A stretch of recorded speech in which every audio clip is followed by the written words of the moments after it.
1月28是国际资料温书日，台湾人权促进会表示讲，咱台湾目前无各自保护的独立监督机关哦。虽然112年的12月份有成立各自保护委员会筹备处，当初嘛要求讲，今年8月之前就要正式来成立。人权团体就呼吁期限之前哦，委员会就要赶紧来成立。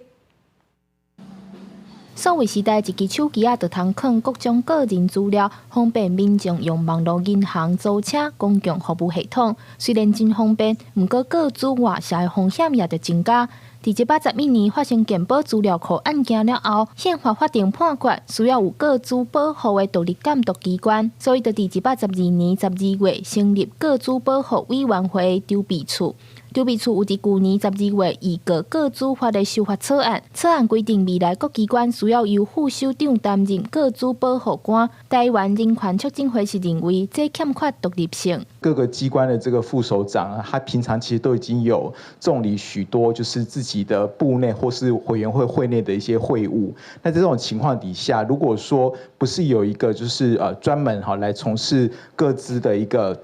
监管的一个位置的一个人来负责担当所谓的个人资料保护官这个位置的话，我们会怀疑说他的就是独立监督机制是不是能够充分的一个发挥。另外，目前个资法修法草案讲到，若是个资外泄、情节重大时，要主动通知当事人。司法改革基金会表示，情节重大的定义无明确，而且无论情形敢有严重，民众拢有争议权利。 无论是不是重大，都应该通知当事人，来让他保障自己的权利。他在收到通知之后，他可以对网络上的个资进行删除或者变更等等的方式，来预防降低这样的风险。人权促进会批评目前议过的个资法修法草案欠缺中立性，也无够完整，呼吁行政机关、立法院爱重视民众的基本人权保障，第时间内谨慎完备个资保护的监督机制。记者张家佳、谢桂玲。